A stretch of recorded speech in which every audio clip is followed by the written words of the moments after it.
Happy Teachers Day. And we keep saying Happy Teachers Day. And few of us truly know and truly take up the journey. What does it exactly mean?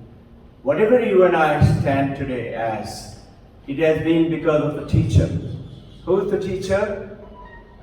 Starting from our mom and dad, our grandparents, our people around, including that little crane, which was patiently waiting for the fish to come and showing us the way. The patient alone wins. Including that little honey bee, which shows that it is making a lot of noise, but as soon as it starts to learn and sits on the flower and sips the nectar of the knowledge over here, just like maybe eating something, it is silence and brings in the silence of learning. This being aware of being a teacher is something which you and I need to continue to work toward that perfection. It has no limit. Perfection has no limit. Being a teacher has truly no limit. Towards which teachers and every one of us, even that baby is a teacher, is teaching us something. What is the baby teaching? Baby is teaching how to be joyful with the entire world, and whenever the baby needs something, baby doesn't stop asking for help. So if you look at our dearest teacher, and those of you supporting teaching activity, every one of us, including our family members, not maybe a direct participant in the school, are teachers.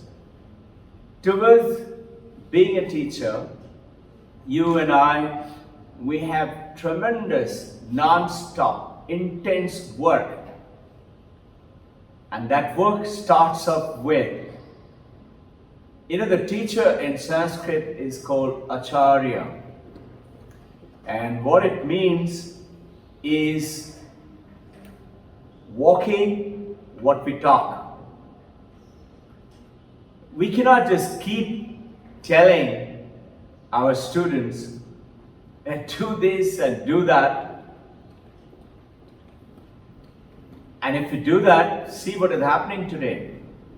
Look at it in our school, college days. We also had teachers, they were also very good, but possibly they did not know.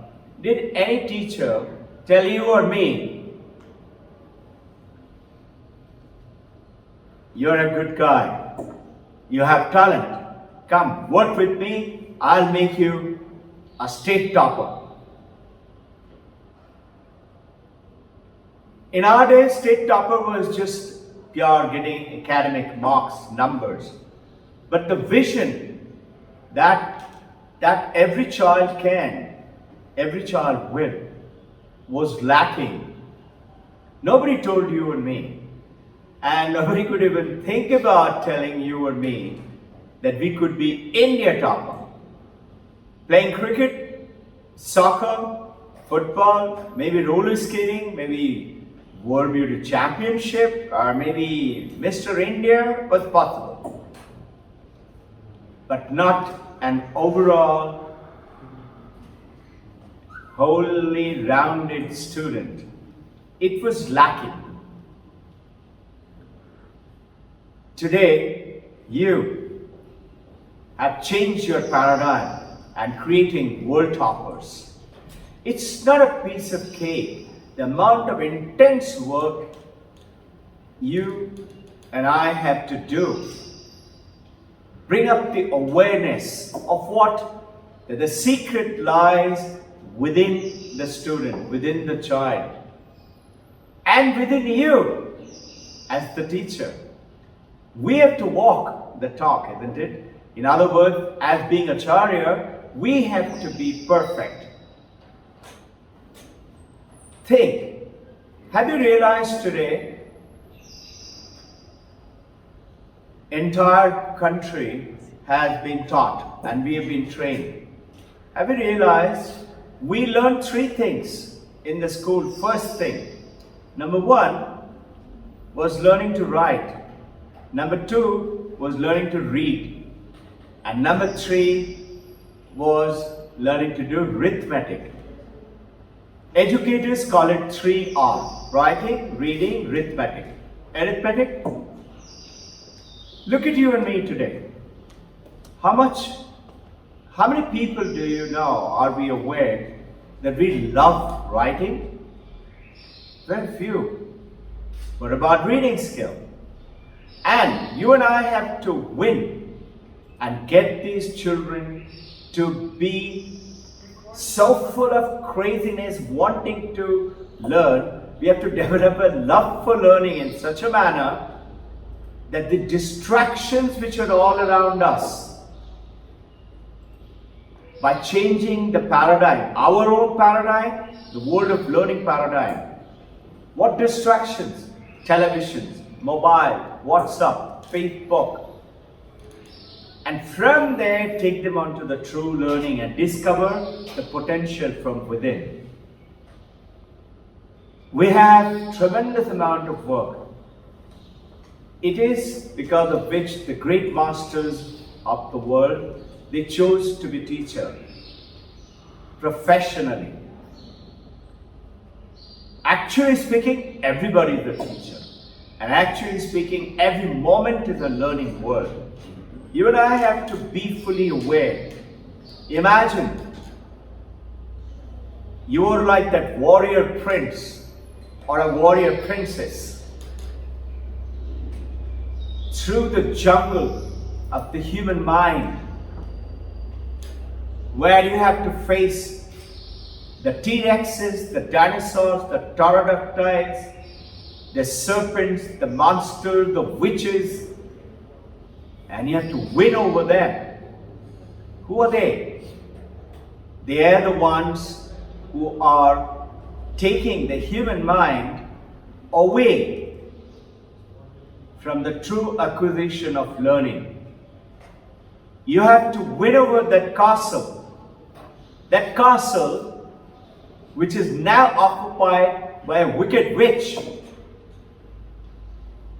You have to bring them under control and make those kings and the queens who are there a part of the human mind with good quality, good nature, by walking what we are talking and making them aware.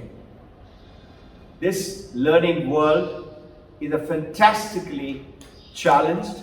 I just received a message from one of the greatest teacher and a great monk. He himself is a gold medalist.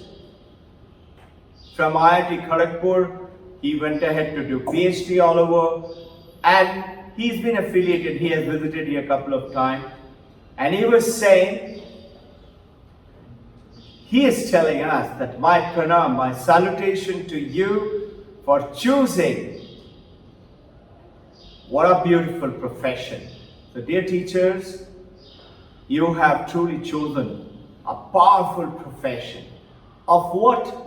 Changing the future giants, men and women of the world. You're the one. And they may be toddler today. Can we make their learning world so attractive, just like playing cricket?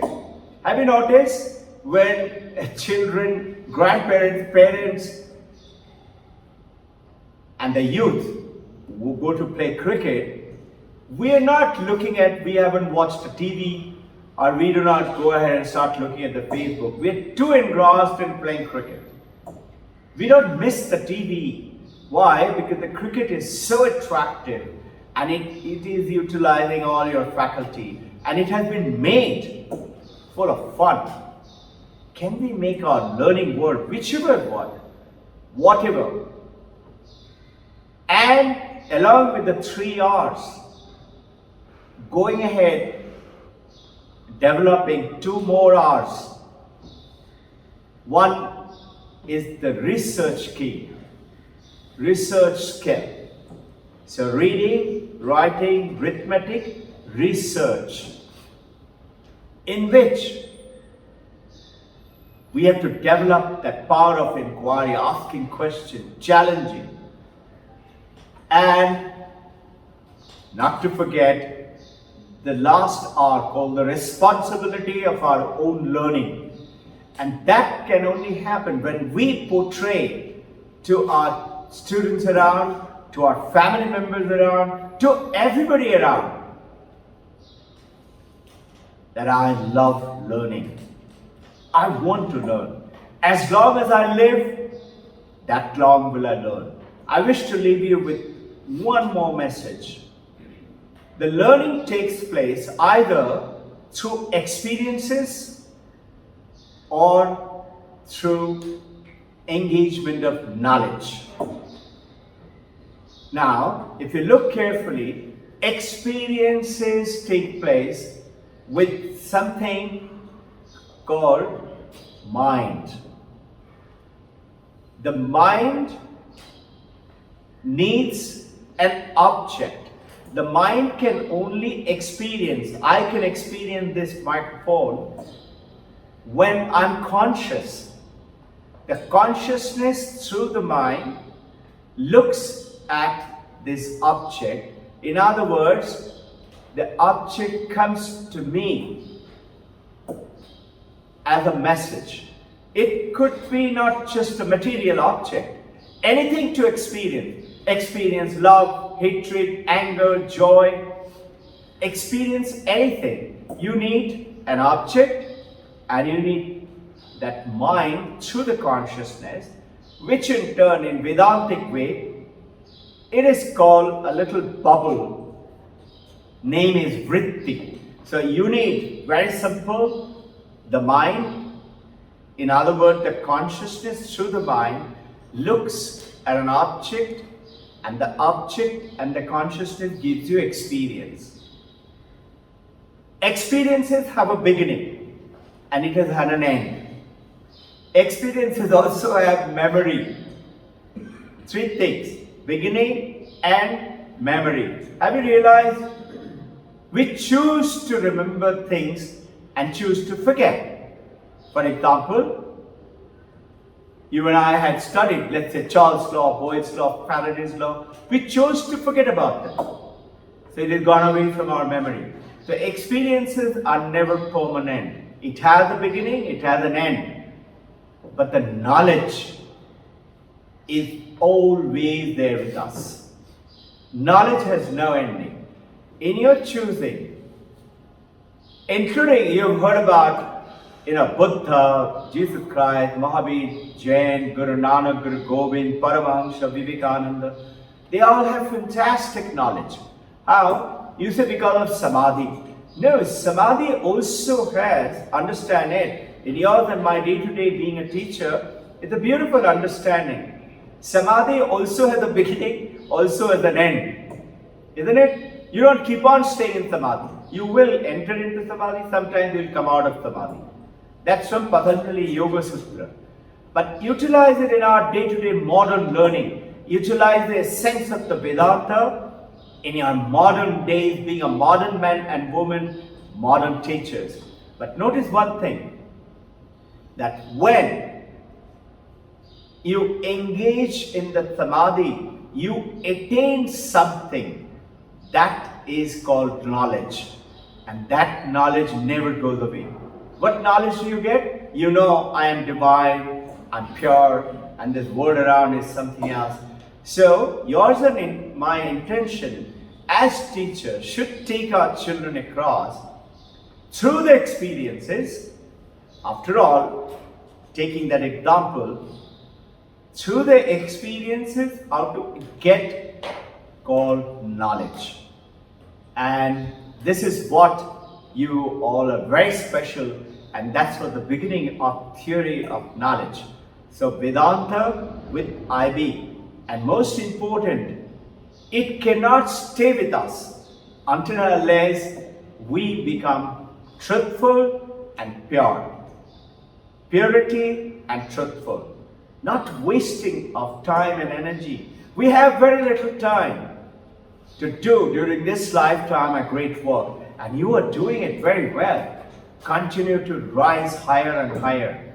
My salutations to you.